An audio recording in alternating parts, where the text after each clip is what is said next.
Obono et valeurs actuelles, je suis Charlie, mais pas trop. Aïe, aïe, aïe, aïe, aïe. Le dessin de la discorde, je vais vous le montrer, je l'ai sous les yeux, parce que je suis quelqu'un de sérieux. J'ai la tablette, ouais, je suis moderne, ouais, exact, exact. Regardez, je vais vous montrer ça. On va voir, regardez, je cadre, paf, voilà. Le dessin qui a fait polémique, un Daniel Obono représenté en esclave. Donc, qu'est-ce que c'est que cette salade? Qu'est-ce que c'est que cette histoire? Tout le monde en parle, on a dit que le racisme, tout ce qui allait. Vous me connaissez, maintenant on est ensemble. Donc, on est sérieux, 3 minutes. Obono et valeurs actuelles, donc pour vous poser le contexte, alors je sais que certains ne seront peut-être pas d'accord, mais là n'hésitez pas à commenter.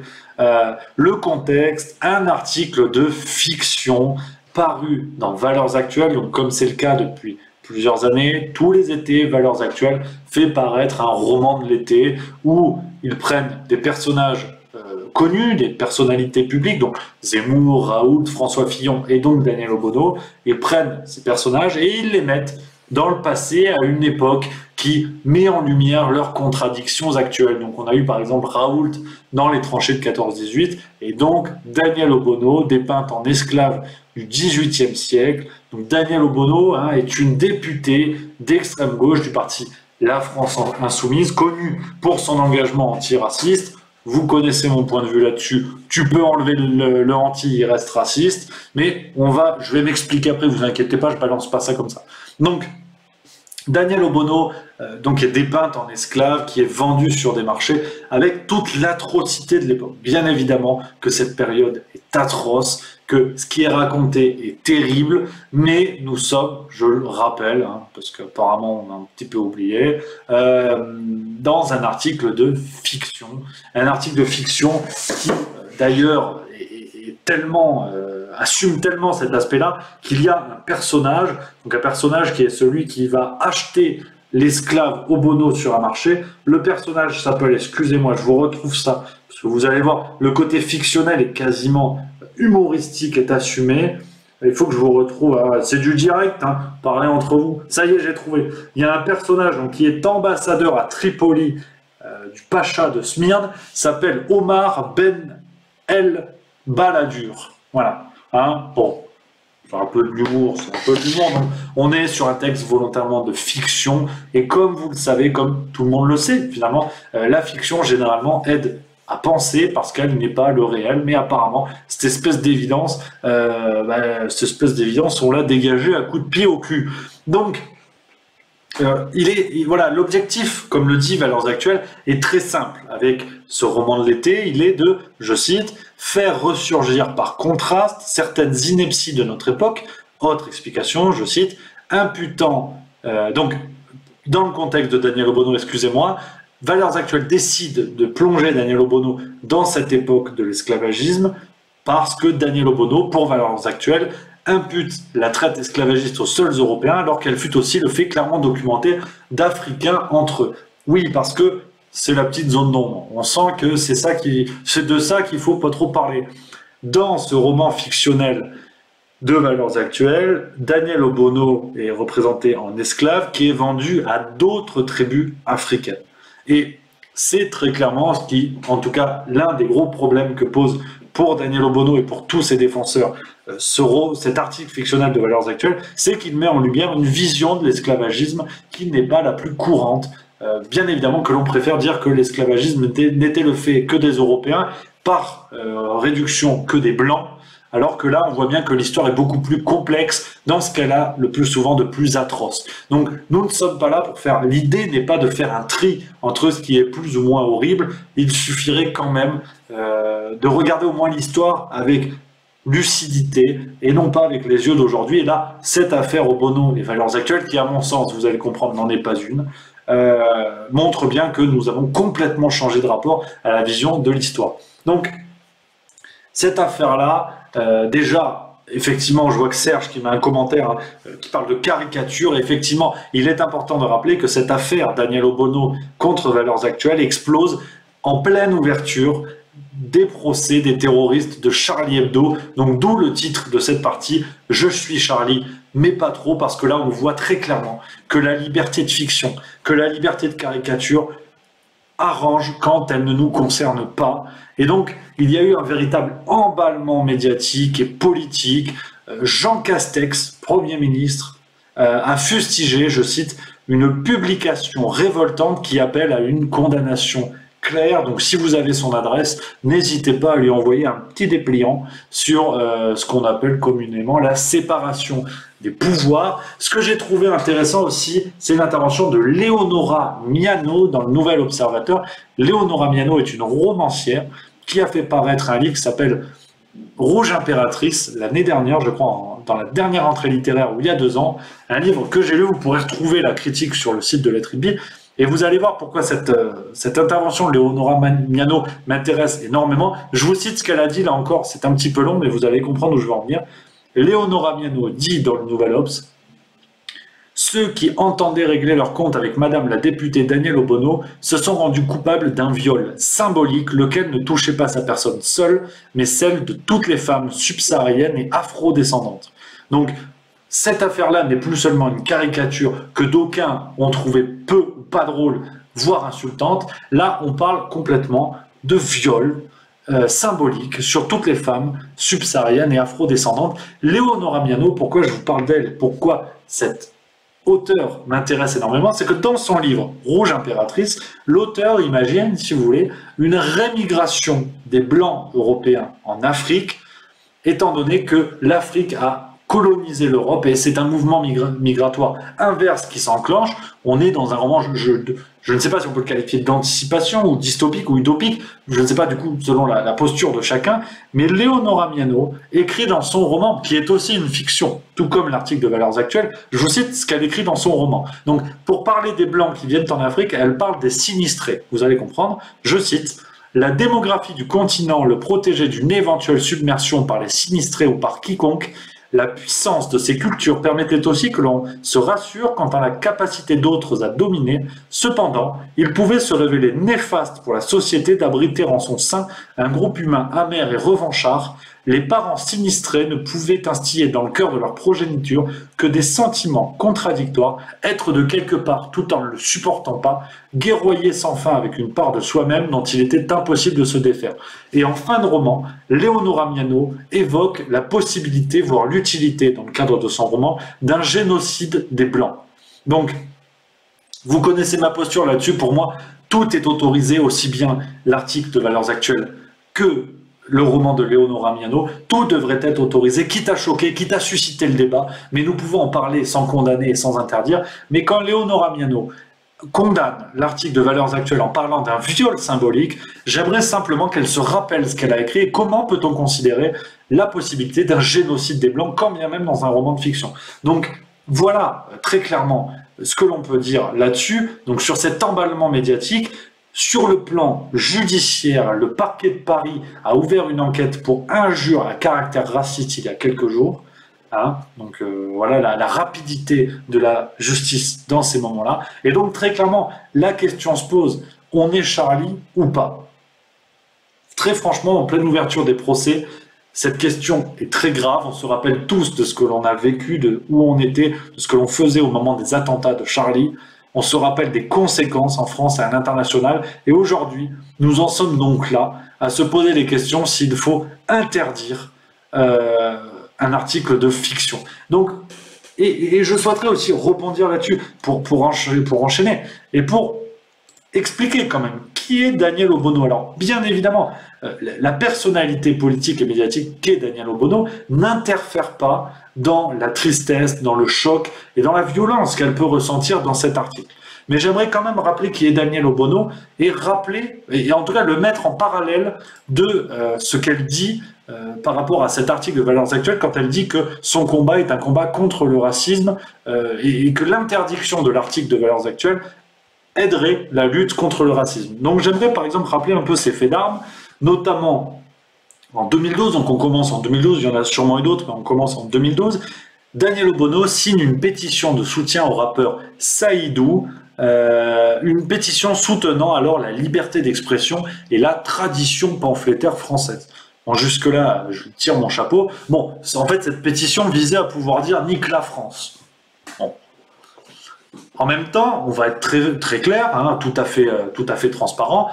On a eu des chanteurs comme Ferré, comme Renaud, qui n'hésitaient pas dans leurs chansons à avoir des propos tout aussi durs. Ce que je retiens, c'est qu'en 2012, Daniel Obono signe une pétition pour soutenir la liberté d'expression et la tradition pamphlétaire française. Donc apparemment, de 2012 à 2020, oui, je sais, il y a 8 ans, mais apparemment, on a changé d'état d'esprit. Nique la France, ça va, un article de fiction, ça va pas trop.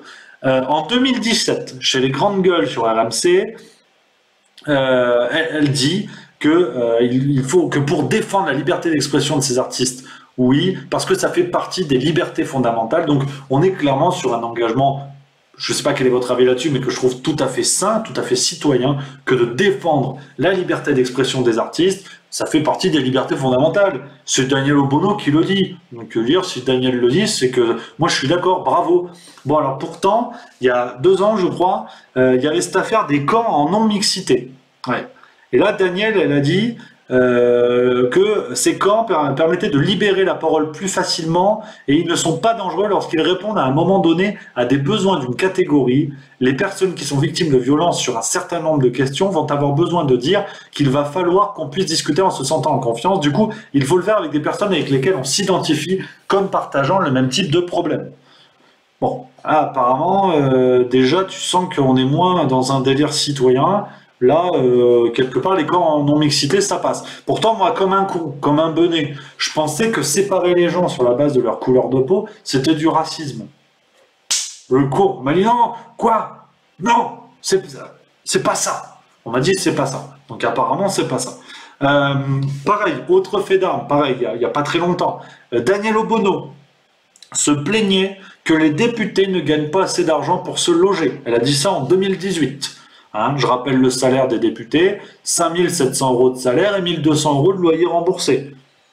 Bon, mais elle est la France insoumise, elle est d'extrême gauche. Bon, on n'est plus à une contradiction près. Et puis, typiquement, Daniel Obono, on ne l'a pas entendu au moment, entre autres, de la chanson de rap de Nick Conrad, « Pendez les Blancs ». À ce moment-là, elle nous a pas dit qu'il fallait lutter contre le racisme. Pourtant, je vous lis les paroles de cette chanson, hein, que vous compreniez si vous ne connaissez pas. Je rentre dans des crèches, je tue des bébés blancs, attrapez-les vite et pendez leurs parents, écartelez-les, déjà il y a une rime riche, pour passer le temps, divertir les enfants noirs de tout âge, petits et grands. Fouettez-les fort, faites-le franchement, que ça pue la mort, que ça pisse le sang. Tagada, Tagada, voilà les Dalton, c'est quasiment le même niveau. Là, Daniel Obono, elle a dit, c'est bon, il n'y a pas de truc contre le racisme, c'est bon, ça va, c'est de la bienveillance. Je sais pas, moi je sais pas, je vous lis ça, après vous faites ce que vous voulez. Et donc forcément, en réaction à cette affaire de valeurs actuelles, Daniel Obono a dit il y a quelques jours, sur le plateau de Jean-Jacques Bourdin, hein, elle a avoué, elle a confirmé sa décision de porter plainte, je cite, pas seulement pour elle, mais pour toutes celles et ceux qui ont été renvoyés par ce texte raciste et xénophobe dans son essence à un chez eux imaginaire loin de la France. Ouais, l'article de fiction de valeurs actuelles, c'est raciste et xénophobe. Je rentre dans des crèches, je tue des bébés blancs, attrapez-les vite et pendez leurs parents.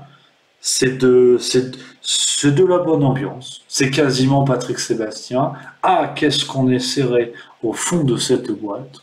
Chante les sardines, chante les sardines. Voilà, c'est quasiment le même niveau. Donc voilà, si vous voulez, Daniel Obono. Et puis, j'ai pas fini, parce qu'elle a qualifié sa plainte de combat universel contre le racisme.